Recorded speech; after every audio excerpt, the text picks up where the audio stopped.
esta asignación de estas clases, por eso es que estamos dando hace tiempo estas clases y todavía yo no puedo salir de estas clases que me han asignado porque tengo muchas otras, cualquier clase que esté en el sílabo lo podemos hacer, pero voy a tener, pues ya llevo tiempo haciendo estas clases, ¿no? Un tiempito. Entonces acá lo que nos han dicho es hacer espondilitis, espondilosis, algo así, ¿no? Entonces esa sería la primera clase. La segunda clase sería traumatismos vertebromedulares y por último haríamos la clase de traumatismos encefalocraneanos, ¿no? Esas dos últimas son netamente clases de neurocirugía. Esta que vamos a hacer es una clase en la cual se mezclan otras especialidades como la traumatología y la ortopedia, ¿no? Más que todo, porque allá en el hospital Santo Toribio, o sea, en el Instituto Nacional de Neurología, nunca yo cuando fui residente ahí, nunca hice esta patología y ahora creo que tampoco se está haciendo porque hay otros temas que sí son netamente quirúrgicos y es un tema bastante árido porque poco se puede hacer con el paciente. Estas patologías de espondilitis, espondilosis, espondilolistesis se presentan en personas de edad, ¿no? Por eso son dentro de un capítulo llamado enfermedades degenerativas de columna. Hay un pequeño grupo que también está alrededor del nacimiento, pero que es un pequeño grupo que se presenta acompañando otro tipo de malformaciones neurológicas, ¿no? Entonces acá yo por eso el término sería enfermedades degenerativas de columna, lo cual engloba todo este tipo de patologías, ¿no? Es el título que corresponde generalmente, mayormente a este tipo de eventos que ocurren sobre todo con la edad. Y acá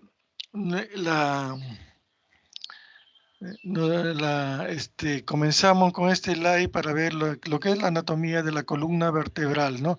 La columna vertebral. Acá dice, según la diapositiva, que la espina dorsal está constituida por elementos mesenquimalis y ectodérmico, pero no solamente la columna dorsal, desde que nace arriba en el agujero humano hasta que termina en L2, la médula, y más allá está la columna vertebral, que es lo que está actuando como continente y cuyo contenido es la parte más importante, que es la médula espinal con sus raíces que nos comunica con el medio ambiente externo y que gracias a ello nosotros podemos vivir en un ambiente como en este mundo, relacionarnos con el ambiente, es decir, con todo lo que nos rodea, ¿no? El clima, los peligros, los animales, la atmósfera, y de la cual también depende el emprendimiento y el desarrollo del cerebro en cuanto a aprendizaje, por lo que nosotros hemos llegado a este punto, ¿no? De desarrollo, de comprender nuestra propia fisiología, nuestra propia de qué somos en el universo, nuestra propia anatomía, de cómo estamos hechos, de dónde venimos. Es esa pregunta que todavía no se contesta, pero sí nos relacionamos con todo y hemos aprendido que nosotros somos una parte del universo y que vivimos en un planeta minúsculo perdido en el universo, ¿no? Perdido en el espacio, ¿no? Teniendo en cuenta esos parámetros, esos conceptos que lo tenemos que tener en cuenta porque nosotros no somos entes aislados, no así los animales, pero con la diferencia que ellos tienen una relación de otro tipo, puesto que el intelecto no ha sido desarrollado. ¿Por qué no ha sido desarrollado en ellos y sí en nosotros? Es un misterio que también se está investigando y que en el tiempo se tendrá que descubrir. Entonces acá lo que refiere la espina, perdón, la diapositiva que dice que la espina dorsal, el concepto está ahí mal escrito, es la espina entera, ¿no? Está compuesto por el tejido mesenquimal, o sea, depende del desarrollo del mesénquima, o sea, lo que va a derivar en ello en la columna vertebral, sus componentes, los ligamentos que mantienen a la columna estable, los discos intervertebrales, las envolturas, etcétera, etcétera, ¿no? Y todo esto conteniendo, como ya les dije, la parte más noble que es la médula espinal, que ya no es mesodermo, es ectodermo, el mesodermo, el ectodermo neural, que es lo que origina el cerebro, y la médula espinal con sus raíces, ¿no? Por lo tanto, la médula espinal desciende más o menos desde el agujero magno, donde se conecta con el tronco vertebral, que es una parte importante del sistema nervioso alojado en la fosa posterior, ¿no? En la fosa anterior está el principal elemento, que es el cerebro, que es una computadora que recibe y da órdenes, ¿no? Y más abajo, centros importantes que conectan a, a la médula espinal con este centro computacional, se podría decir que es el cerebro, ¿no? La unidad funcional de la columna pues está dirigida a dos vértebras superiores e inferiores, las cuales se conectan con un cartílago hialino delgado, con las facetas, todo lo que hace que la columna tenga dos funciones, ser sostén prácticamente de todo la economía corporal, y también alojar a la médula espinal, que es el elemento más noble de esta parte de la economía, ¿no? Y por eso estamos diciendo todo lo que es la anatomía, que lo deben saber ustedes porque ustedes están más frescos, y es el elemento de soporte estructural del sistema nervioso, ¿no?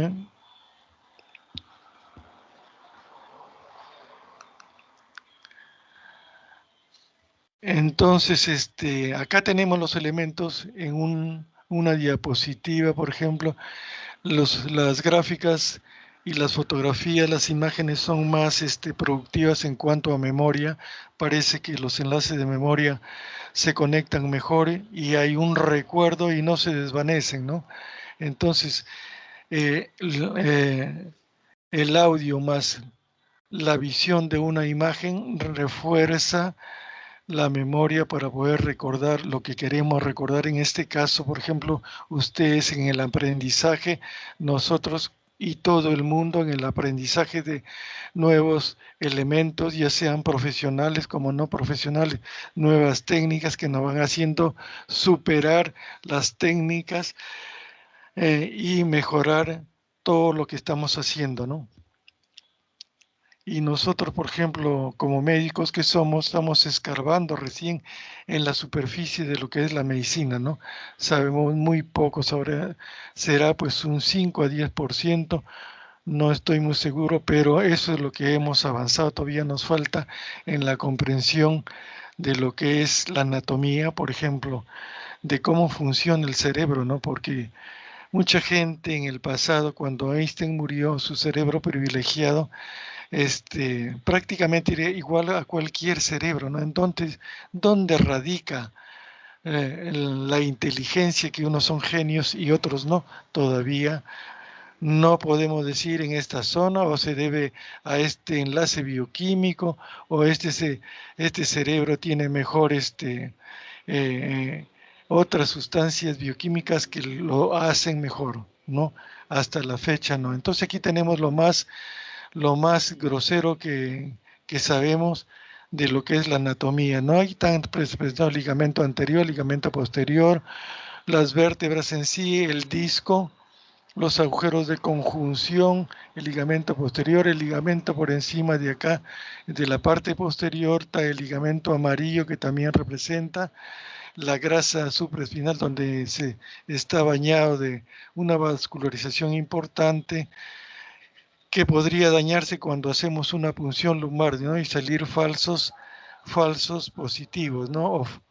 O, o engañarnos con el diagnóstico cuando queremos hacer un diagnóstico con una punción lumbar, por ejemplo, en un accidente cerebrovascular hemorrágico, ¿no? Vemos sangre y ahí en el líquido cefalorraquídeo, entonces este paciente tuvo una hemorragia arriba en el cerebro, ¿no? Que también puede ser más abajo, ¿no?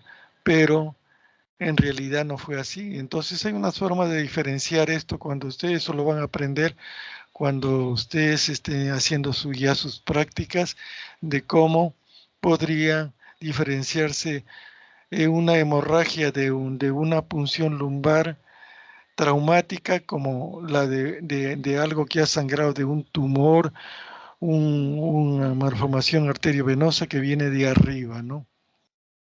Estos líquidos tienen una presión que va de acuerdo a lo que están protegiendo, ¿no?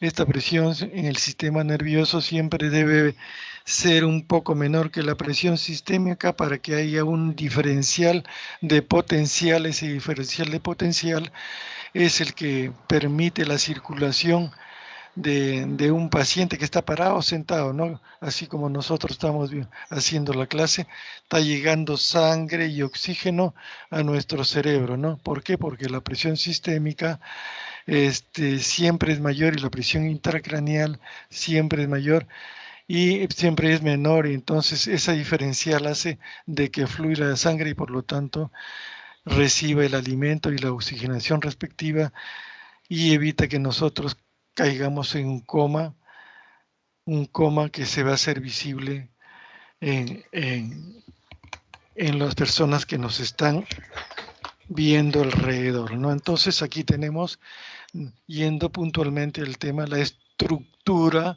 de lo que es la columna vertebral y su contenido, ¿no? Lo que queremos relacionar con la patología que queremos desarrollar. Avanzamos.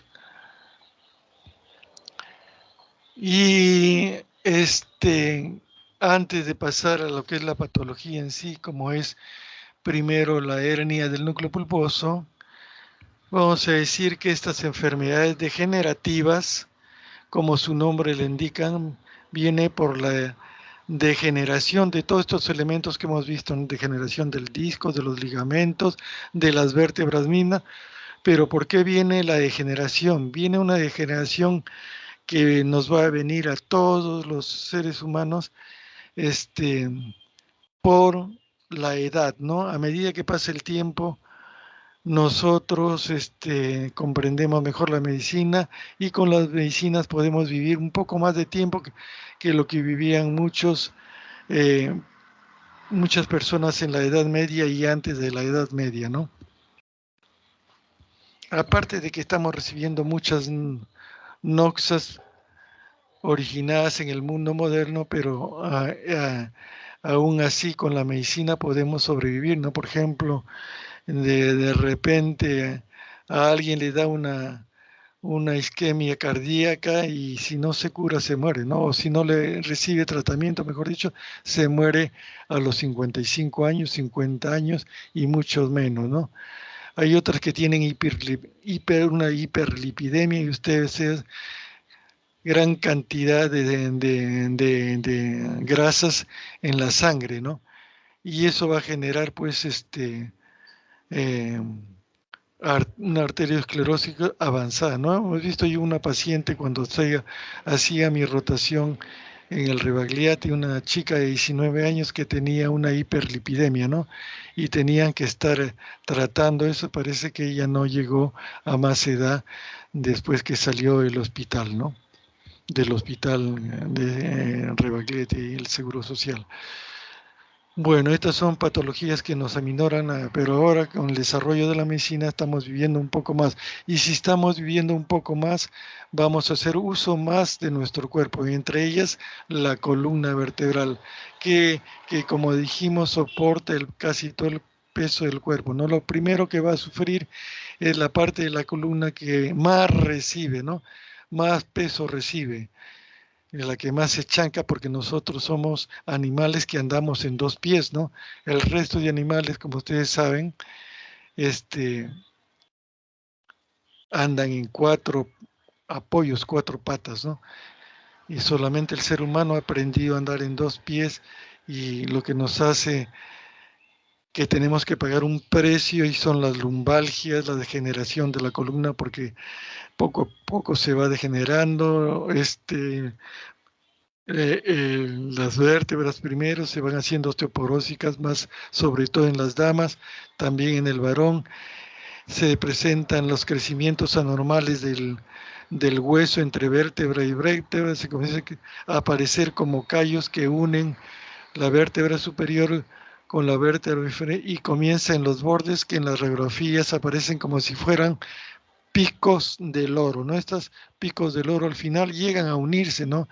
Y una vértebra que está separada comienza a ser dos y tres, y ya prácticamente soldada, ¿no? Y por lo tanto, como el hueso sigue degenerándose, produce hueso por un lado y se desmineraliza en otra parte, ¿no? O sea, se lisa, se disuelve, ¿no? Lisis significa disolución. Por otra, esa disolución que aparece en las vértebras, también otra parte, aparece también con los ligamentos, lo cual ya nos genera una inestabilidad en el sistema vertebral, ¿no? Y aparecen las espondilolistesis, como vamos a ver, ¿no? Listesis, o sea, un corrimiento de un segmento cervical sobre otro, ¿no? Y por lo tanto, ocupación del canal vertebral, que no debe ser ocupado más que por la médula, se ocupa, y es lo que se denomina también estenosis o angostamiento del canal, ¿no? Que va a producir también aplastamientos en el saco dural y su contenido, que es la médula, ¿no? Entonces ese es el concepto que queremos decir. Mire cómo estos conceptos engloban todo este tipo de patología, ¿no? El canal estrecho, la espondilolistesis, la espondilolisis y las espondilitis que aparecen primero, ¿no? Entonces acá ya pasamos a una parte más importante, que es la hernia del núcleo pulposo, ¿no? Estos eventos son netamente de tratamiento neuroquirúrgico, ¿no? Acá no debe entrar otra especialidad como en este tema que estamos viendo, ¿no? Por eso lo he puesto ahí como una parte patognomónica de lo que significa este, esta patología propiamente dicha, propiamente neuroquirúrgica, ¿no? Y que se ve, ¿por qué? Porque es una patología que puede resolverse, porque es una patología focal que aparece en determinadas vértebras, generalmente en el espacio inferior, la columna lumbar, entre L5 y S1, que es la parte que donde más soporta peso, ¿no? Es una pregunta de examen, porque es una pregunta que generalmente ponen dónde está más frecuentemente aparece la hernia del núcleo pulposo en L5, S1, ¿no? Porque por ahí está, ¿no? También puede ser L4, L5, ¿no? Porque ahí está el mayor, el cantidad de peso del cuerpo, ¿no? Entonces, también aparecen en las zonas más móviles, que es la columna lumbar y la columna cervical, sobre todo, que es la más móvil, ¿no? La columna vertebral ha sido comparada como una pila de monedas y una vara rígida, ¿no? Imagínense una vara de acero, de esas que hacen construcción, rígida, pero que tiene cierta movilidad, ¿no? Y los movimientos se hacen flexibles, porque parece que si fueran un cuello de ganso de una lámpara, esas cielíticas que están en las emergencias de los hospitales. No sé si ustedes habrán visto un foco con un anillado ahí, que ustedes mueven el anillado y se queda en esa zona, ¿no? En esa zona. O sea, se tuerce ese anillado y queda en esa posición, ¿no? Como eso se llama cuello de ganso, ¿no? Entonces, miren, la columna cervical, sobre todo, la que tiene que hacer varios movimientos, como rotación, traslación, extensión adelante, extensión posterior, etcétera, etcétera, ¿no? Porque tiene que relacionar a la cabeza donde están los visores, o sea, los ojos, para ver, y los oídos también están orientados hacia adelante como para complementar los estímulos que vienen del medio ambiente, ¿no? Y todo esto tiene su causa, pues, ¿no? Así está hecho el, el, el organismo, ¿no? La economía corporal para captar los elementos externos que nos pueden avisar de que hay peligro y tenemos que correr, ¿no? Es como los radares que dan vuelta en un barco para captar mejor el sonido, ¿no? Entonces el disco vertebral, ¿qué cosa es el disco vertebral? Es un elemento diseñado para soportar peso y sirve para, para fijar también lo que es la columna vertebral en toda su extensión, ¿no? Y está conformado por un núcleo blando llamado núcleo pulposo con una malla de fibras de colágeno y embebido en agua, que en los niños es el 80%, ¿no? Ustedes saben, aquí tenemos un slide que les voy a enseñar cómo a medida que pasa el tiempo se va deshidratando y el disco de lo que es bonito, como si fuera una lente, una lupa, se va aplastando, deshidratando y se vuelve al ser tan deshidratado ya no es tan turgente y pierde agua y es como una galleta que puede romperse y a través de esa fractura el núcleo pulposo que siempre tiene más agua que las fibras de colágeno que rodean al núcleo pulposo pueda salir a través de estas fracturas, ¿no? Entonces hay un compuesto también de ácido hialurónico que es el que chupa el agua, ¿no? Este ácido hialurónico almacena gran cantidad, 100 veces su peso, ¿no? Y por lo tanto, cuando se pierde este ácido también con el tiempo, ya no es la misma hidratación como en el niño que tiene un 80% de agua, ¿no? Están combinados con mucopolisacáridos, proteínas que están ahí, y como el condroitin sulfato y el sulfato de queratina, ¿no? Son compuestos que tiene el cartílago y los anillos fibrosos que rodean al núcleo pulposo. Además hay otros compuestos como los proteoglicanos, que son elementos que también están componiendo, son parte del compuesto del disco intervertebral, ¿no?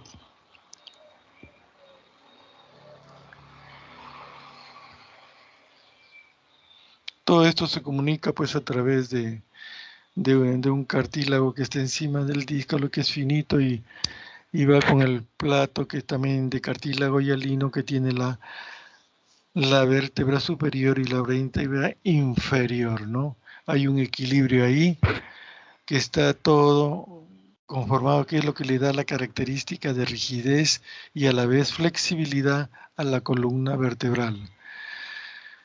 Hay unas fibras que se llaman fibras superficiales que se conectan con las vértebras, también componen parte de este compuesto hialino que está en roce con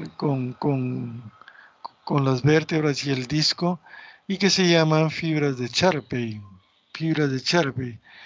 Estas fibras de Charpey pues se va a desgastar como todo en nuestro cuerpo, por eso se llaman enfermedades degenerativas. Todo es un desgaste, mientras más se da, más desgaste, ¿no? Y se calcifican en osteofito de tracción de Magnal, ¿no? Cuando el radiólogo le diga en su informe, ellos ven, el radiólogo lo único que tiene que hacer es ver las imágenes y ya más o menos estudiar en forma fría la estructura en este caso de la columna vertebral, ¿no? Entonces él describe un osteofito de modo de bolitas de calcio y cuando aparecen estas bolitas es muy probable que ya la columna esté degenerándose, ¿no? Degenerándose. Las calcificaciones osteofitos de McNabb, ¿no? Y las fibras de Charpey. Seguimos entonces. Estamos viendo lo que es la estructura del disco intervertebral, que es la vedette prácticamente en el HNP, ¿no? Entonces, ¿qué es la hernia? Es una protrusión, ¿no? Llega un día en la vida de una persona que ya comienza a presentar una lumbalgia porque ya tiene un aplastamiento de los discos, se presionan ciertas raíces que están saliendo por el agujero de conjunción, póngase 50 años para arriba, 55, aunque la hernia aparece mucho más antes, ¿no? En pacientes de hasta de 35 años he visto yo un paciente que se operó de una hernia en el Mogrovejo, ¿no? Entonces, por eso es importante, ¿no? Pero generalmente como él responde a un efecto degenerativo que se produce con el avanzar y el uso del tiempo, ¿no? Cargamos huesos. Los que hacen deporte, por ejemplo, futbolistas que ya han pasado su época ya y quieren hacer, como dicen, una pichanguita, recordar sus viejos tiempos, va a jugar el fútbol y está metido en su disco duro cerebral de cómo saltar y saltan como si fueran jóvenes, ¿no? Y de repente se rompen más y quedan inclinados, ¿no? O aquellos que cargan peso y también igualita, creen que el tiempo no pasa y porque está ahí, ¿no? La, eh, la costumbre está ya grabada ahí, ¿no? Y a veces sin darse cuenta alzan pesos que ya no deben alzar porque su columna ya no es una columna joven. Entonces sí produce una HNP que los deja ahí doblados y que no pueden desdoblarse, ¿no? Hasta que llegan a un hospital así doblados y que ya con su tratamiento comienzan ya de nuevo a estirarse, ¿no?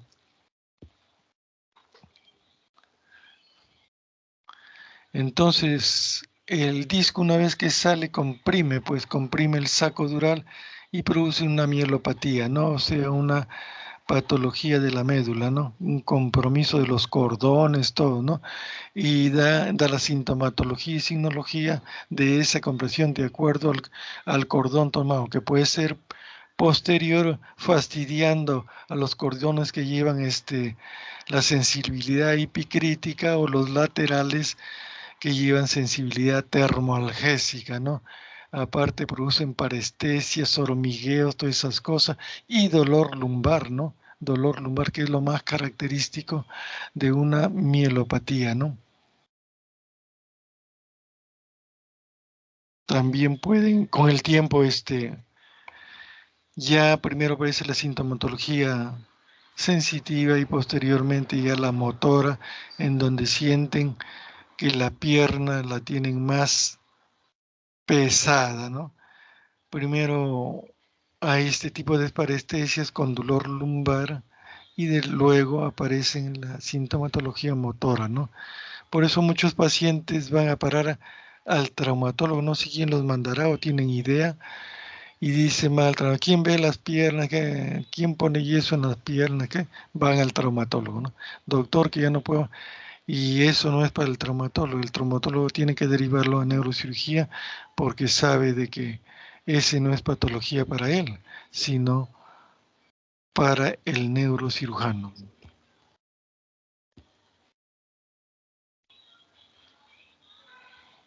Vamos a avanzar. Y ahí tienen un cuadrito de lo que podría afectar una hernia del núcleo puposo en la columna cervical, todos los músculos afectados, las funciones que realiza, extensión, los extensores del brazo, los contractores, los músculos comprometidos en ciertos sectores, en la mano, por ejemplo, los intrínsecos de la mano, etcétera. Es un cuadrito que nos da la idea de que de todo lo que afecta una hernia, dependiendo del nivel, en este caso cervical, ¿no? Y ahí, por ejemplo, tenemos una imagen ya entrando en lo que es en la averiguación, ¿no? Primero, ustedes les va a llegar pacientes con sintomatología y signología de una HNP, ¿no? Por ejemplo, adormecimientos, parestesias en un miembro, etcétera, etcétera, o síndrome, dependiendo de lo que está tomado, por ejemplo, en una hemisección de la médula, fisiológica, por supuesto, en donde está afectado mitad de la médula y como si hubieran cortado mitad de la médula, no es anatómica por eso, porque puede recuperarse, y esta es una patología muy conocida que se llama el síndrome de Brown-Séquard, ¿no? Que nos dice que el paciente siente lo que no puede mover bien y mueve muy bien lo que no siente. Entonces, miren, eso es porque las fibras se cruzan a nivel medular, ¿no? Entonces, ustedes van a hacer esa patología, le van a hacer su lasegue, por ejemplo, el paciente que viene con esa sintomología y saben que en un lasegue positivo es patognomónico, podría decirse de un HNP, ¿no? Ustedes tienen al paciente bien situado de cúbito dorsal y le dicen, usted no doble la rodilla, le vamos a levantar el miembro inferior derecho primero. Entonces le levantan el miembro inferior derecho recto, así como está en la camilla, y el paciente puede soportar hasta un grado de 80 a 70, ¿no? Algunos llegan a 90 grados, ¿no? Casi un ángulo recto, ¿no? Con la pierna, con el cuerpo, ¿no? Cuando van al otro miembro en donde el disco se ha salido en el lado derecho, avanzan 10, 15, a los 15 grados ya está gritando de dolor el paciente, ¿no? Ya no grita de dolor, ¿no? Es porque ahí está la HNP, ¿no? Presionando. Puede ser en la región posterior, en la región anterior principalmente, signología motora, ¿no? Más que sensitiva. Entonces, esos síndromes cordonales que se presentan en la instalación de una hernia del núcleo pulposo, ¿no? Y hay cordón anterior, cordón posterior, cordón laterales, ¿no? Derecho e izquierdo, etcétera, ¿no? Y van a ver esa sintomatología cordonal. Y entonces sospechan ustedes de una hernia, más que todo si el paciente ya tiene cierta edad, la aparición primero ha sido poco a poco y después, o sea, una aparición insidiosa y después se iba agravando, ¿no? E inclusive le dicen que ha ido al traumatólogo le ha dicho que venga a neurocirugía, ¿no? Entonces ya sospechan de un HNP y lo que tienen que hacer es confirmar su diagnóstico con los exámenes auxiliares, ¿no?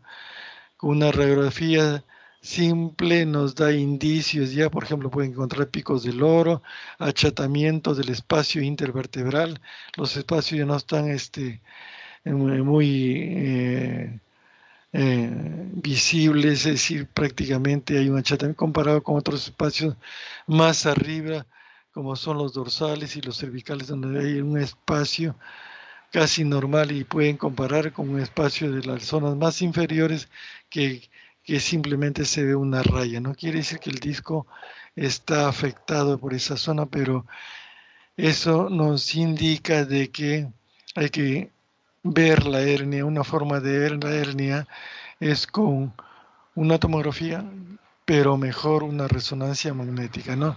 Por eso, si el paciente puede pagar una resonancia magnética que es un poco más cara que la tomografía, pero también nos va a indicar, nos va a poder ver mucho mejor. Y en este caso, por ejemplo, acá el disco, no sé si ven el ratón, hay una muesca entre esta vértebra superior y esta vértebra inferior, ¿no? No veo más abajo, pero para poder ver, esto podría ser entre L2 y L3, ¿no? Pero ahí está, ¿no? Ahí está, miren, la muesca, ¿no? Acá también se ve en el otro espacio, ¿no? En la otra diapositiva adjunta, ¿no? En el lado izquierdo para mí, para ustedes también. Ahí estamos viendo la hernia y aquí ven los espacios, ¿no? Los espacios que están teóricamente conservados. A pesar de eso, hay una muesca ahí, ¿no? Que se va para atrás y puede afectar el canal.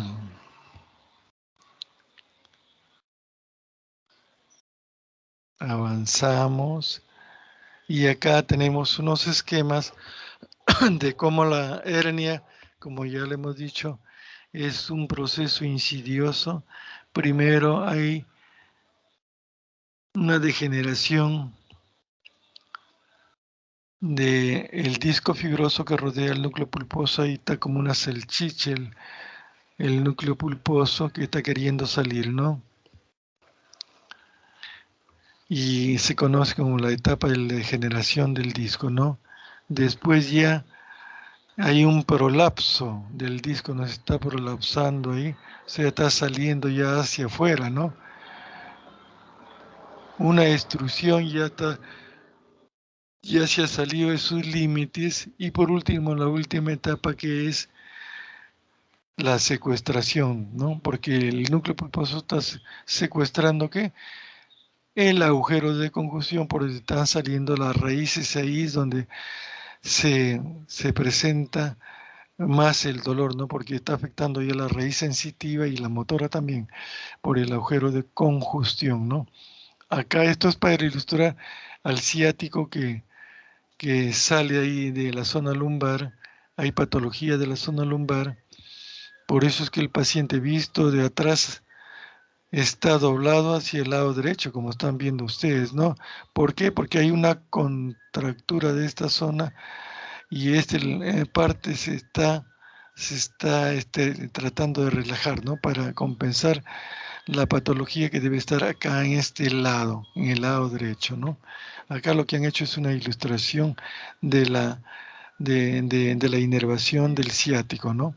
Y acá estamos viendo la raíz comprometida, ¿no? Acá está la raíz y el prolapso del disco por este anillo fibroso que ya se ha roto y ha permitido la salida del disco y los elementos que ya hemos visto, ¿no?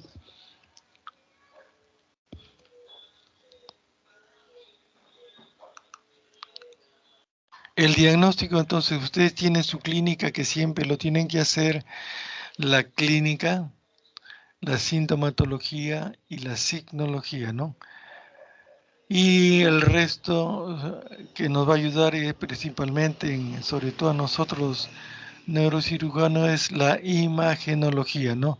Desde las radiografías simples hasta pasando por la tomografía, hasta la resonancia magnética, que es un examen más avanzado, ¿no? Más avanzado, ¿no? Que aparecieron ambas en el 72, ¿no? La tomografía en Inglaterra y la resonancia magnética en los estudios de la materia en Estados Unidos, ¿no? Querían ver cómo se comporta la materia cuando se bombardeaba con una energía radiante, una onda de radio, y después se esperaba que esa onda de radio devuelva información de esa materia irradiada a un sensor de ascensores, igual que en la tomografía, que de un segmento del cuerpo, ¿no? O un segmento de la materia también, y que a los científicos se les prendió el foquito y dijo, ¿por qué no hacerlos con animales vivos? A ver qué información tenemos, y así nació la resonancia magnética, ¿no? Que hasta ahora se está utilizando, y ahora hay, últimamente ha aparecido otra forma de examen auxiliar que en el futuro tal vez aparezca, que es la visión de, de ondas de luz producidas por sonido, ¿no? El sonido se transforma cuando llega a un tipo de onda alta. Entonces esa onda alta genera luz y información en forma de luz directa, que puede ser organizada también por un ordenador y darnos una imagen directa de lo que estamos viendo, ¿no? Y que no necesita mayor aparataje, ¿no? Como un resonador que es grande, ¿no? A pesar de que ahora los han achicado.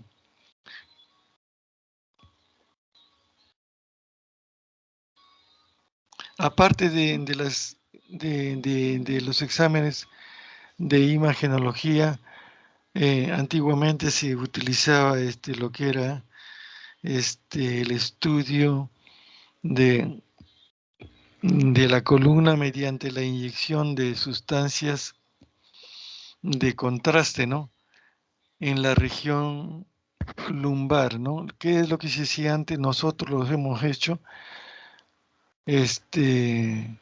cuando éramos residentes, todos los residentes nos poníamos nuestro mandil, sacábamos, hacíamos mediante una punción lumbar, sacábamos un poco de líquido cefalorraquídeo, esto lo conectábamos a una llave de 3 vías a la aguja, y por ahí tomábamos una jeringa de 10 centímetros cúbicos e inyectábamos una sustancia de contraste en el espacio epidural para ver cómo se comporta esta columna de contraste, que hasta ahora debe existir, el yopamirón, u otra que ahorita no me acuerdo, ¿no? El yopamirón, la otra era el ipaque, creo que el ipaque, ¿no?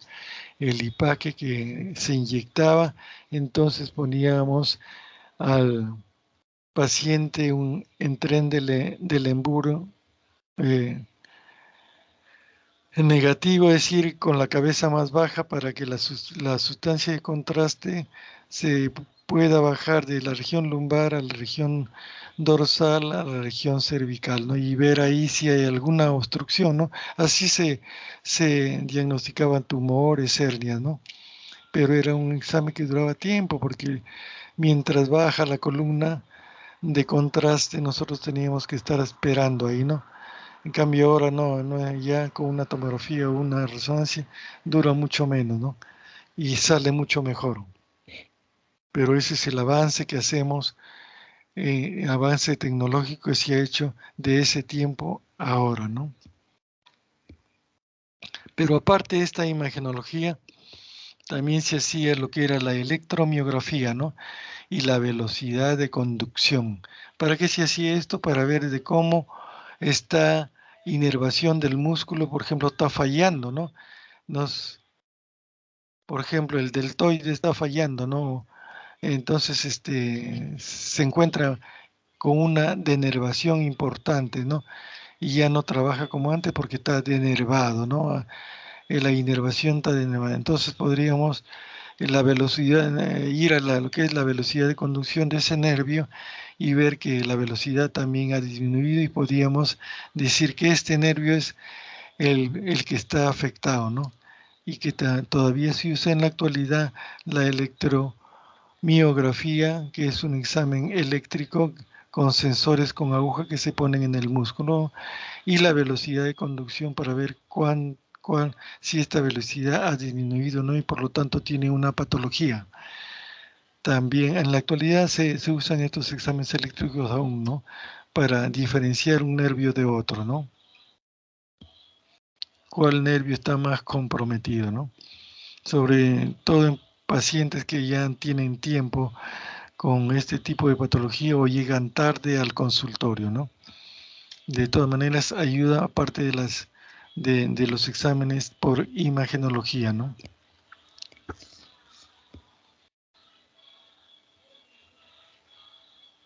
Seguimos avanzando. El tratamiento, entonces el tratamiento, como ya le hemos dicho, generalmente neuroquirúrgico, neuroquirúrgico, pero siempre un paciente que llega, si llega en los principios de su enfermedad, podría tratarse desde el punto de vista clínico o médico, quiere decir que no quirúrgico, ¿no?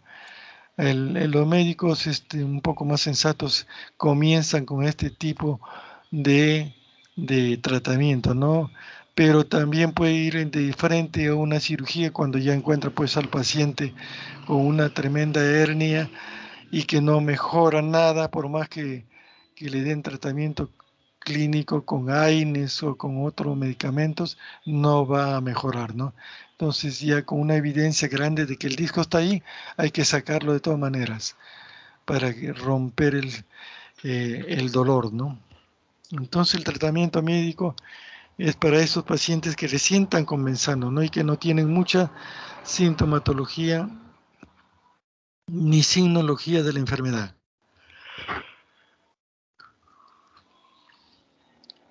Y entonces el tratamiento clínico en qué consta? Consta en darle pues antiinflamatorios, ¿no? Tipo AINES. Los AINES, o sea, los antiinflamatorios no esteroideos. Podemos usar el ibuprofeno, la aspirina, la indometacina. Antiguamente se usaba la indometacina, buen AINES, y otros tipos de antiinflamatorios que hay un montón, ¿no? Y aparte de los antiinflamatorios, tenemos que utilizar, como hemos visto en las diapositivas, las contracturas, ¿no? Tenemos que tratar las contracturas del músculo, porque estas contracturas, ¿qué es lo que generan? Generan dolor, pero ¿por qué el dolor? ¿Por qué el dolor? ¿El dolor por qué viene? El dolor viene porque hay contractura, los vasos se aplastan, del músculo llega poca sangre, no llega poco oxígeno también y por lo tanto se produce una isquemia. Esa es lo que produce, porque la isquemia produce ¿qué? Ácido láctico, ¿no? Y el ácido láctico para tratar de convertir para suplir la oxigenación, un metabolismo aeróbico en un metabolismo anaeróbico, ¿no? Es decir, ya no hay oxígeno, entonces otra forma de hacer llegar los nutrientes a ese músculo. Entonces se genera ácido láctico, ¿no? Y no solamente por una hernia, sino por cualquier esfuerzo físico que nosotros podamos tener, ¿no? Y duelen los músculos, pues, ¿no? Y entonces podemos contracturarnos, por ejemplo, y eso es a veces hasta mortal, porque una chica que se inscribió en una maratón, llegó con un dolor generalizado muscular, ¿no? Entonces, mientras llega Trauma Shock era en esa época un cuartito no con mucha tecnología, de repente vimos que la paciente entró paro cardiorrespiratorio y no pudimos sacarlo, ¿no? Y los músculos estaban tan contracturados que para la paciente parecía una tablet, ¿no? Y eso porque se había exigido demasiado. La producción de ácido láctico la mató. Bueno, pero esto es para indicarle por qué esa contractura tiene que ser tratada, ¿no? Tratada también mediante relajantes musculares, ¿no? Los AINES que nos van a romper el círculo vicioso de la inflamación de esa parte y los relajantes musculares como eh, la orfenadrina, que podría darse junto con un AINES para romper todo este círculo vicioso que es dolor, contractura muscular, etcétera, ¿no? Y de eso se trata el tratamiento clínico, ¿no? La ciclobenzaprina es otro relajante muscular que debe ser utilizado junto con un AINES, no el AINES que ustedes quieran o los que les parece que ha resultado con su paciente, ¿no? Le va bien con ese AINES, hay que darle, ¿no? El paracetamol podría ser también, bien podría ser cualquier tipo de AINES, ¿no? Por eso muchos medicamentos vienen una combinación de un AINES con un relajante, ¿no?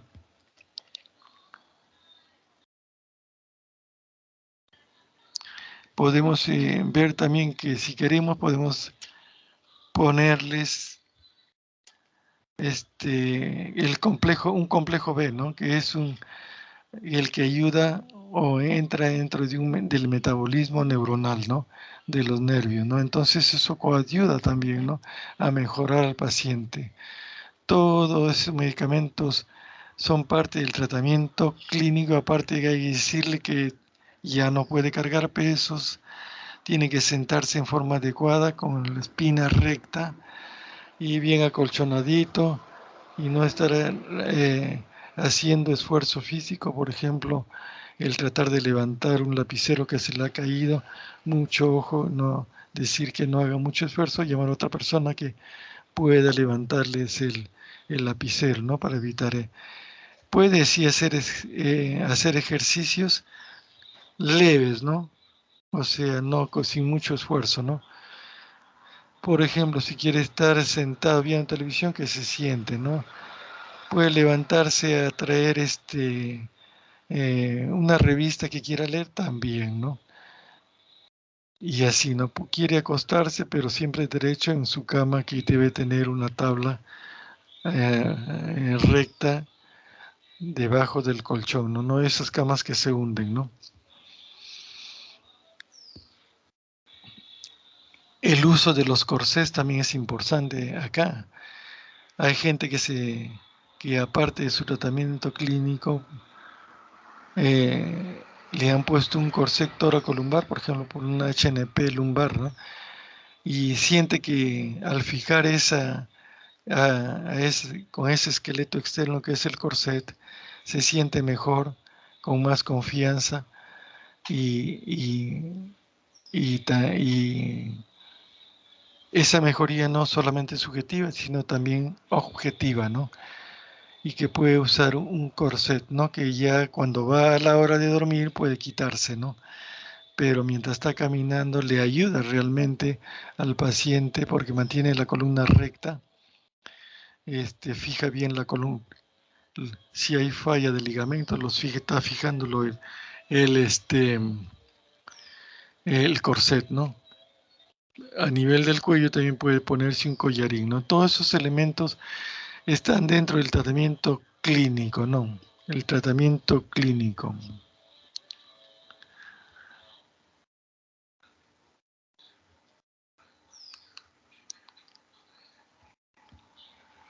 Y el tratamiento quirúrgico es cuando ya fallan todas estas cosas del tratamiento clínico, vemos que ha mejorado al inicio, pero después vuelve a lo mismo, o si no ha mejorado y más bien se está agravando, ya se programa para una extrusión de sacar el disco, ¿no? Entonces, ya sea al nivel que esté, se hace una disectomía, o sea, una eh, abulsión del disco para poder sacarlo en partes, ¿no? Generalmente. Y utilizar discos que en la actualidad hay. Antiguamente se fijaba con alambre de apófisis espinosa y se ponía una parte de una tibia. El traumatólogo entraba a sala de operaciones para sacarnos 10 centímetros de tibia, entregarnos y ahí terminaba su acción del traumatólogo y nosotros teníamos que fijar con ese eh, parte de hueso de tibia entre apófisis espinosa y apófisis espinosa fijar los cuerpos vertebrales para hacer una artrodesis, ¿no? Cosa que ahora ya no se hace porque hay elementos diseñados para tal fin, ¿no? Entonces, la cirugía, ¿en qué consiste? A ver si tengo otro slide. Bueno, acá es uno de los elementos que les digo, un disco que se va a anclar entre un cuerpo vertebral que está arriba y un cuerpo vertebral que está allá, mediante estos pines que vemos acá y la rugosidad de las caras, ¿no? Se introduce esto como si fuera un disco, eh, como para reemplazar el disco que estamos sacando, ¿no? Hace las veces el disco. Algunos tienen la función de comprimirse como un resorte y luego volver a su estadio normal, ¿no? Como si fuera un disco normal, ¿no? Biológico. No tengo. Entonces aquí lo que se hace la cirugía, preparar bien, a pedirle su riego quirúrgico. Este paciente ya no es una cirugía de emergencia, no. Generalmente no se hace cirugía, nunca se hace cirugía de emergencia, ¿no? Como en otras patologías, sino es una cirugía programada, ¿no? Tienen que verse todos los elementos, preparar al paciente para soportar la cirugía, ¿no? Por ejemplo, si este paciente entra con plaquetas menos de 150.000 por milímetro de mercurio por decilitro, entonces eh, lo que se hace es pasarle un suero para que el reconteo de plaquetas se acerque a lo normal, ¿no? Y evitar sangramientos excesivos, ¿no? Esa es una forma. Si es diabético, llamamos al clínico, o si hay endocrinólogo, al endocrinólogo, para que en una semana lo monitorice y ya entre mejor, es decir, sin valores altos de glucosa, ¿no? También, ¿no? Y así hay que corregir otras patologías que pueda tener el paciente no neurológicas, ¿no? Que tenga una buena respiración, un buen pulmón para poder oxigenar bien, etcétera, etcétera, ¿no? Entonces, esto es lo que hace a la cirugía una cirugía más, pero si es hipertenso también, disminuirle la presión a rangos en un promedio de 90 milímetros de mercurio que podría tener el paciente para poder entrar en mejores condiciones a la cirugía. Por eso esto está comprometido por el riesgo quirúrgico, ¿no? Si hay una infección, también tratar la infección antes de entrar a la cirugía, ¿no?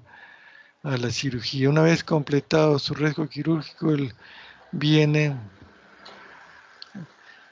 un médico, evalúa bien y le da un rango, ¿no? Un rango que va hasta 5 de riesgo quirúrgico, ¿no? Quiere decir de que puede entrar, pero con mucho cuidado, ¿no? Hay otros que tienen riesgo quirúrgico bajo y entran y no tienen mucho riesgo, ¿no? En la cirugía, tanto cardíaca como pulmonar, como el resto de patologías que les he descrito, ¿no?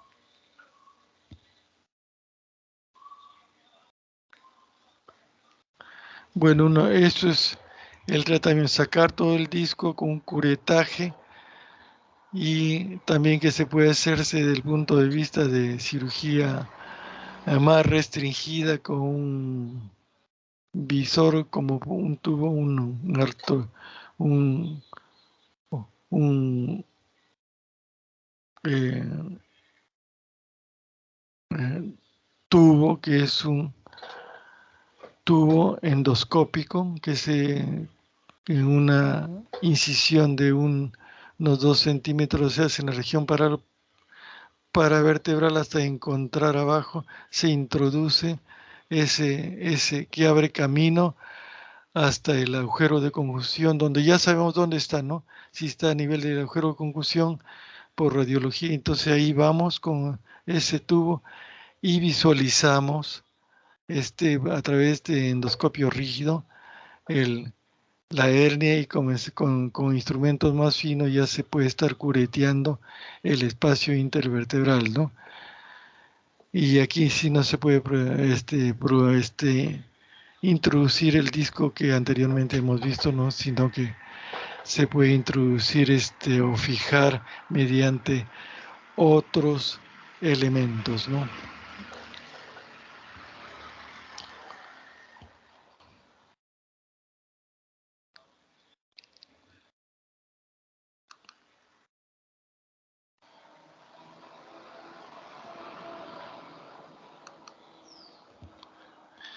Y ya aquí terminamos con la hernia del núcleo pulposo, que es una cirugía programada, como ya hemos dicho, y que muchas veces tiene éxito, ¿no? Éxito. Hay otros tratamientos, como es la introducción de una sonda en donde está la hernia, y inyectarle papaína, que es proteolítica, una sustancia proteolítica que va a diluir todo, se va a aspirar, y al hacer un vacío ahí, ese vacío va a ser ocupado por los elementos que se han prolapsado y regresan a su sitio, ¿no? Bueno, sí he visto que hay éxito y en otras no, ¿no? O una radiofrecuencia también que rompe todo, lisa, también se puede aspirar el disco, ¿no? Que lo hacen en radiología, ¿no? Pero lo más clásico es la cirugía abertura abierta, ¿no? Se visualiza mejor, se pueden colocar discos intervertebrales porque el espacio es grande, y dejar anclado ahí ese disco y prácticamente tener más éxito, ¿no? Pero esto ya depende de la evaluación misma de la hernia, ¿no? ¿Cuál es lo mejor qué cirugía es mejor para esto? Y hasta se puede hacer juntas médicas entre los neurocirujanos o algún clínico para ver cuál es lo mejor, ¿no? Pero al final es sacar ese disco patológico y reemplazarlo con una artrodesis, ¿no? A veces la artrodesis se hace cureteando nomás la capa hialínica de la vértebra superior y vínculo inferior, y poner entre ambas vértebras unos discos y tornillos para que pueda fijar ahí, ¿no? Las dos vértebras, ¿no? Las dos vértebras, y evitar el, eh, que estos discos se muevan y produzcan dolor, ¿no? Y también evitar el canal estrecho, que vamos a ver acá, la estenosis del canal. Ya he dicho de la estenosis del canal que la estenosis del canal depende de muchos elementos que puedan comprometer la anchura del canal, ¿no? Y acá la diapositiva nos dice: las enfermedades degenerativas relacionadas con unas con otras, se sabe que los llamados nódulos de Mort, que son calcificaciones que aparecen en los exámenes radiográficos, aparecen ah, y desde los 30 años para arriba, ¿no? En personas más jóvenes. Hay un aumento del 90% en los varones, y en las mujeres es mucho menos, ¿no?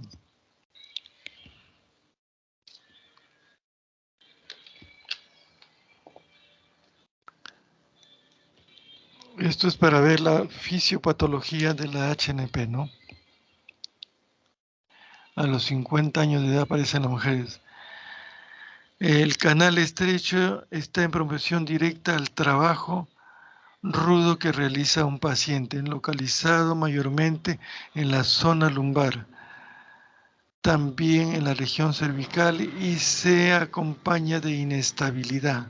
Si hay inestabilidad en la columna, va a aparecer el angostamiento del canal, que al final pueden derivar en otro tipo de lesión, como un aumento del metabolismo óseo, originando hiperkeratosis, que también es hiperosteosis, mejor dicho, idiopática, porque no sabe por qué aparece, y que es difusa, o sea, en la mayor parte de la columna, como en la enfermedad de Forrester y en la enfermedad de Payet.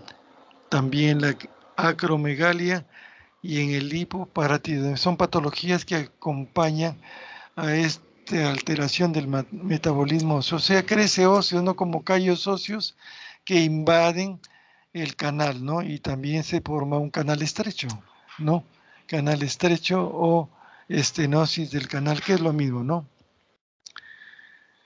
En la evolución natural del canal estrecho hay cierta discordancia de cuál sería el camino correcto y el momento, en el momento de las decisiones de operar. No quiero decir que hay cirujanos que están de acuerdo con la cirugía y otros con lo que llaman la evolución natural de la enfermedad, ¿no? ¿Por qué? Porque se ha visto de que inclusive los operados empeoran su signología y su patología, ¿no? Entonces acá es una patología difusa porque está no solamente focalizada como la hernia del núcleo pulposo entre L5 y S1 y más arriba puede ser entre el OS y L3, ¿no? Y máximo, ¿no? Sino que esto está en toda la columna, ¿no? La columna entera se degenera y produce una sintomatología que puede ser en la columna dorsal, pero también puede ser en la columna lumbar o en la columna cervical, ¿no? Las dos a la vez. Y entonces tratar este tipo de patología es bien, bien difícil, ¿no? Porque es una patología que está difusa en toda la columna, ¿no? Y que no tiene mayor eh, visos de, de, de solucionar el problema. Y es acá donde vienen los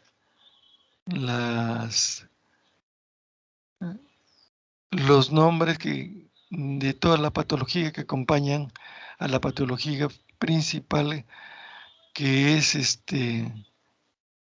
el angostamiento del canal, ¿no? Por ejemplo, la espondiloartrosis. ¿Qué significa espondiloartrosis?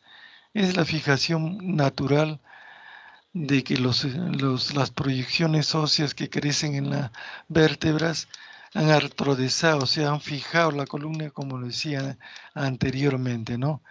Acá no está fijando ningún elemento extraño, sino la misma naturaleza está haciendo mediante una proyección, ya sea superior al inferior o inferior a la superior o ambas, está fijando, o sea, está artrodesando, ¿no?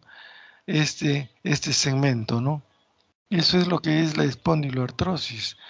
La espondilolistesis. Listesis significa desplazamiento, ¿no? Cuando ya hay inestabilidad por lisis de las vértebras y por lisis de los ligamentos anterior, posterior, ligamento amarillo, le falta, ya no hay quien fije pues la columna, ¿no? Entonces se desplaza fácilmente con cualquier movimiento que nosotros hagamos, ¿no? Queremos, por ejemplo, flexionar y de repente se desplaza todo un segmento, ¿no? Eso es lo que está dentro de lo que es la espondilolistesis. Y la espondilisis, o sea, lo que en sí es la disolución de estos elementos que aparecen como efecto de una degeneración, ¿no?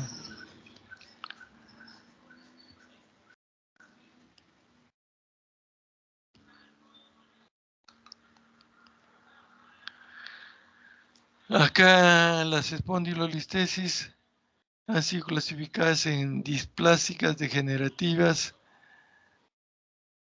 e ísmicas, ¿no? De acuerdo a la zona donde están, de acuerdo a la etiología y a la locación del desplazamiento que hay, ¿no? Ahí se puede ver, hay una espondilolistesis, por ejemplo, en el segmento lumbar, que hasta C2 se ha ido para adelante porque hay una retrolistesis, o sea, ha desplazado el segmento, o sea, L3 está para atrás y todo el segmento, ¿no? Porque han fallado las fijaciones que tiene la columna, ¿no? Así por eso se ha llamado displásicas, porque generalmente vienen acompañando otros tipos de patología, ¿no? Y el origen acá en la displasia es congénito.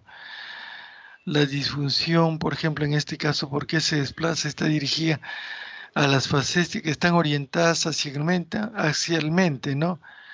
De arriba abajo, en lugar de ser coronales, como es el enclave normal, ¿no? Y al no haber oposición, por ejemplo, en la faceta L5 y la faceta S1, las fuerzas de traslación generan un desplazamiento anterior de L5, ocasionando la antorolistesis del segmento que está por arriba y que comprimiría también, invadiría el canal, ¿no? Y por lo tanto la compresión del saco, ¿no?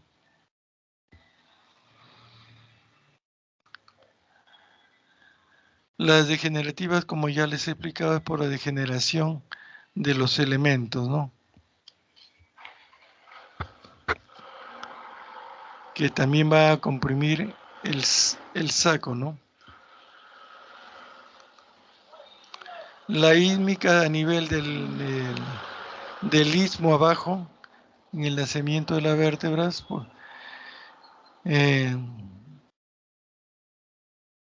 y por lo tanto también aquí hay una invasión.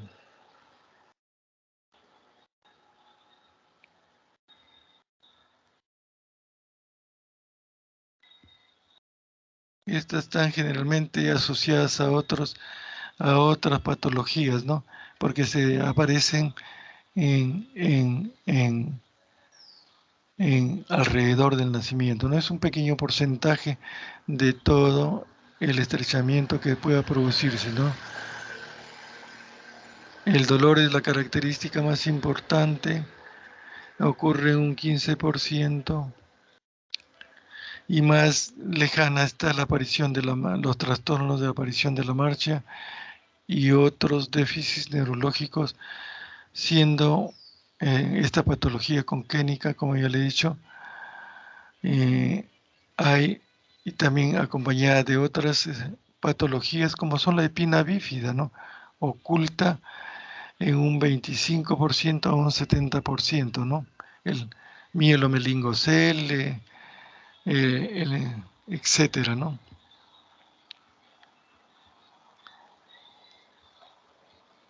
Lo que está diciendo es de que aquí hay una falla estructural a nivel del nacimiento, ¿no? Y cuando ha pasado el tiempo, la degeneración de los elementos estructurales hacen aparecer esta patología, ¿no? Del hecho.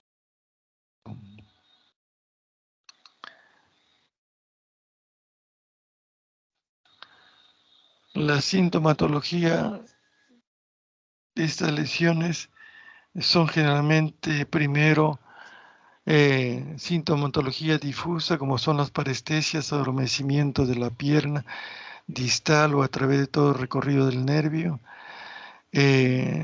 sensación de microagujas que están ahí estimulando el nervio, después dolor lumbar, el dolor lumbar y por último la sintomatología motora, que ya es que algunos pacientes ya comienzan a arrastrar el pie, ¿no? Y hay que tratar esto, ¿no? Algunos con el tratamiento clínico se detiene y algunos hasta desaparecen, ¿no? Pero otros que tienen que ir a cirugía para hacer sí o sí un tratamiento ya definitivo, ¿no?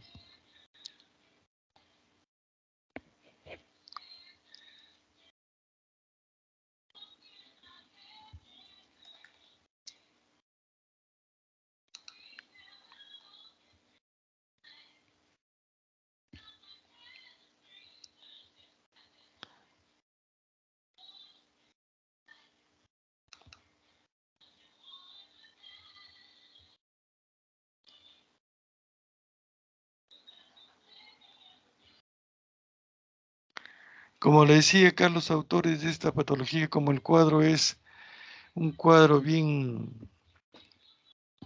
proteiforme, quiere decir que hay mucha signología y patología difusa, ¿no? O sea, no se puede tratar toda la columna de un solo momento, ¿no? Y cuando está focalizada, por ejemplo, hay una listesis y un canal estrecho como consecuencia en determinado segmento, por decir, en el segmento dorsal, en una o dos vértebras, entonces puede ser la cirugía la que nos puede ayudar, pero generalmente no, porque esto tiene sintomatología de unas lesiones a ese tipo, más abajo en la región lumbar. Es cuestión de esperar un tiempito para que aparezca también una signología de canal estrecho y también en la región cervical. Entonces, como hay una afectación, no hay ahí dónde ir y entonces no podemos tratar toda la columna y abrirle toda la columna, ¿no? Desde el agujero magnum hasta abajo, hasta el sacro. Entonces, cuando es muy focalizada es que muchos autores sí concuerdan de que podría ser un tratamiento quirúrgico, si no, tiene que hacerse ya un tratamiento médico utilizando los corsés de por medio y sus indicaciones que ya hemos replicado, tratamientos por AINES, etcétera, ¿no? Porque es si tiene que atravesarse en un sitio único en donde el resto de la columna esté teóricamente trabajando en forma normal, ¿no? Por eso la discordancia entre muchos médicos que dicen no tratamiento clínico, en otros no, que a mí la cirugía me gusta y lo trato desde el punto de vista quirúrgico, ¿no? Se han hecho estudios, como habíamos dicho, en donde los resultados son bien difusos, no quiero decir a unos sí, otros no. En otro estudio se cambia este porcentaje de éxito y no éxito, y así, ¿no? Entonces, dependiendo del criterio médico y hasta de las juntas mm, médicas, es que el tratamiento va para cirugía o no va, ¿no? Trata la evolución normal de esta patología, ¿no? Decir, de que avance en forma natural y ya vemos lo que se hace posteriormente, ¿no?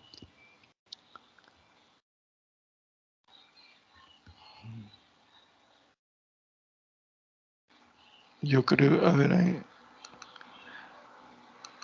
si ustedes van a la literatura en los libros, esto es lo que van a encontrar generalmente, ¿no? No hay algo tan puntual como por ejemplo la HNP, que ahí está la HNP y hay que sacarla, ¿no? Y si sacarla hay mejoría, se sabe que se espera mejoría y como lo que ocurre, no hay mejoría, ¿no? Salvo que nos olvidemos un disco ahí, una membrana, una parte del disco en el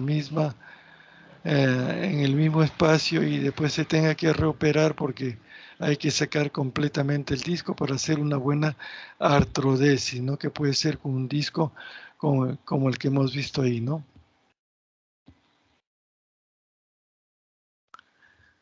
Eh, ¿Hay alguna pregunta? Y hemos terminado con esto porque yo no encuentro mayor puntualización en esta patología y es lo que hay, ¿no? El tratamiento al final puede ser quirúrgico o no, ¿no? Hay una discordancia ahí, ¿no?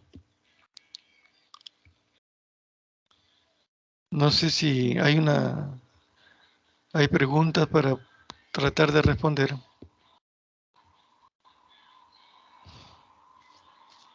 Doctor, Sí,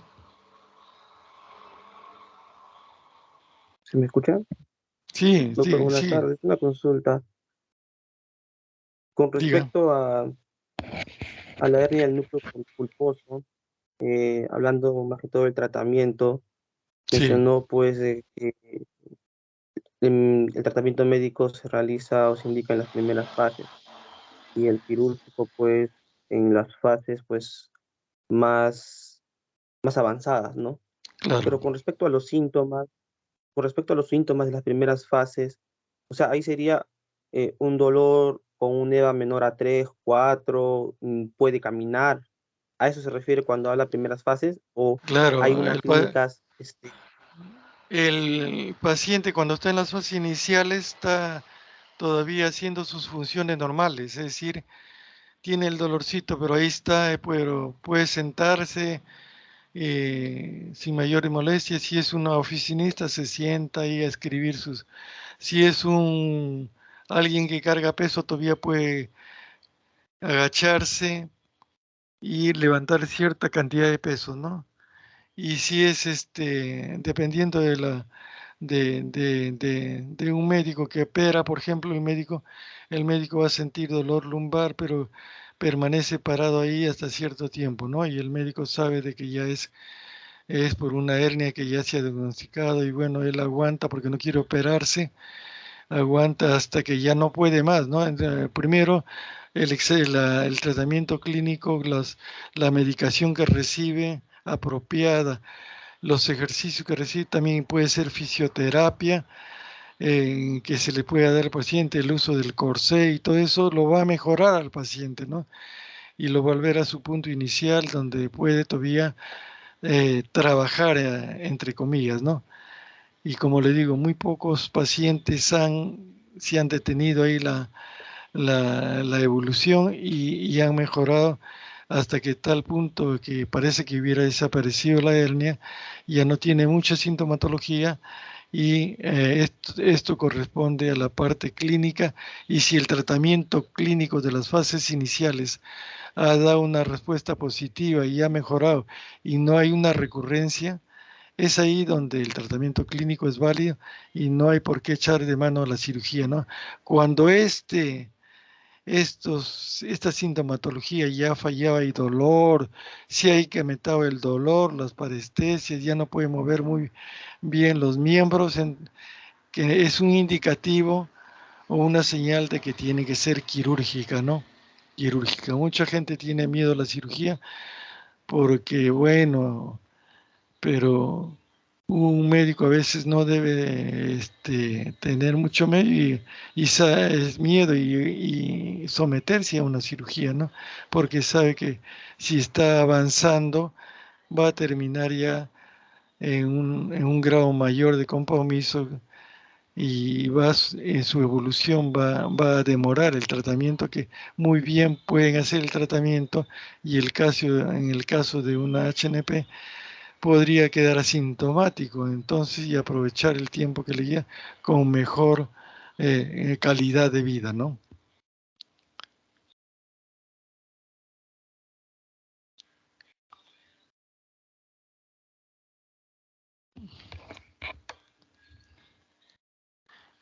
En cambio, en los otros, en esta patología que hemos visto, entonces ahí sí,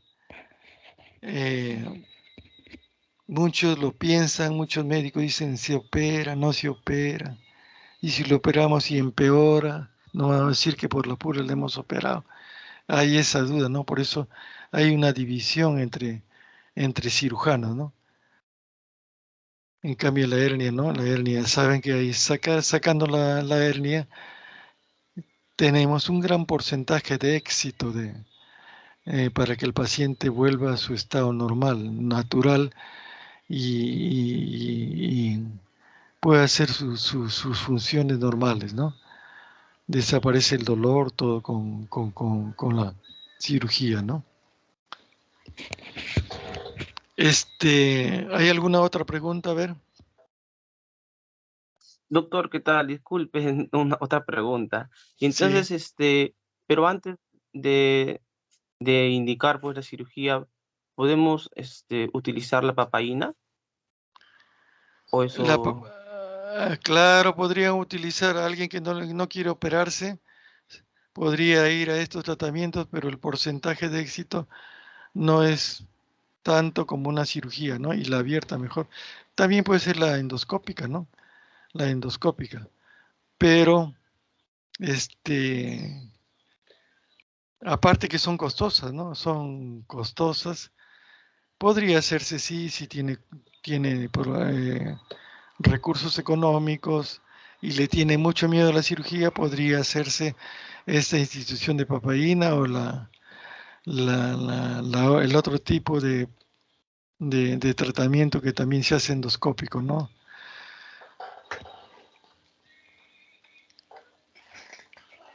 Gracias, doctor. ¿Ya de qué? ¿Alguna otra pregunta?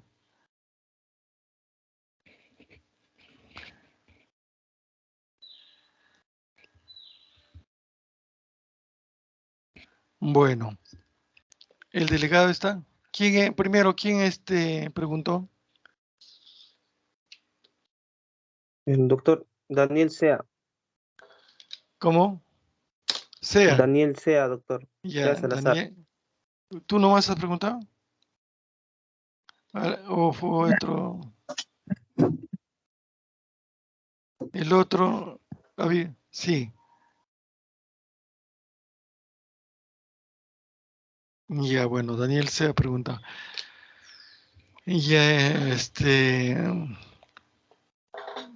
acá terminamos la clase, a ver si puedo hablar con el delegado. Sí, doctor, presente, acá me encuentro. Presente, Ya, doctor. la próxima clase, ¿cómo hacemos el próximo martes, no?